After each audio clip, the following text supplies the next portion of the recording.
এই দেখ ভাই, বাজার থেকে চর্বি এনেছি। এটাকে কি রান্না করবি? আরে আমাকে দে না। এই চর্বি দিয়ে আবার কোনো রেসিপি হয় নাকি? আরে তোকে কে বলেছে এমন ভাবে রেসিপি বানাবো না? তুই হাত চেটে খেয়ে নিবি। প্রথমে সমস্ত চর্বিগুলোকে আমি পিস পিস করে কেটে নেব। কত সুন্দর কাটা হয়ে গেছে। এবার এই চর্বিগুলোকে ভালো করে ধুয়ে আমি কড়াইয়ের মধ্যে দিয়ে দেব।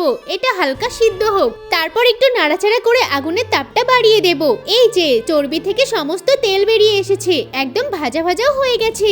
এই দেখ, আমি লঙ্কা গুঁড়ো নিয়ে চলে এসেছি চর্বিতে মাখাবো বলে। আর আমিও এদিকে চর্বির তেলটা তুলে রাখছি, কারণ এই তেলটা যখন জমে যাবে একদম ঘিয়ের মতো খাওয়া যাবে।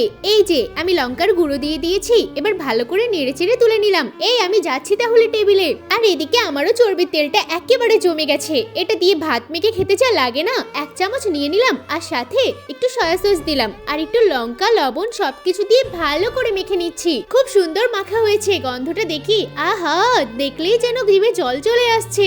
এখন আমি খাবো। আর এটা আমার ঝাল ঝাল করে চর্বি ভাজা খুব ভালো লাগছে। আর এই দেখ, আমিও এদিকে ভাত মেখে নিয়ে চলে এসেছি। আরে ভাতটা দে, আমিও আগে একটু খেয়ে দেখি। বাহ, কত ভালো হয়েছে। কিন্তু এর সাথে একটু ঝাল মেশানোর দরকার। ঝালের চাটনি মিশিয়ে দিচ্ছে, আরো ভালো লাগবে। তুই ঝালের চাটনি কেন মেশালি? আমি তো খেতে পারবো না। আরে এটা খা, এটাও তো নিশ্চয়ই ঝাল হবে।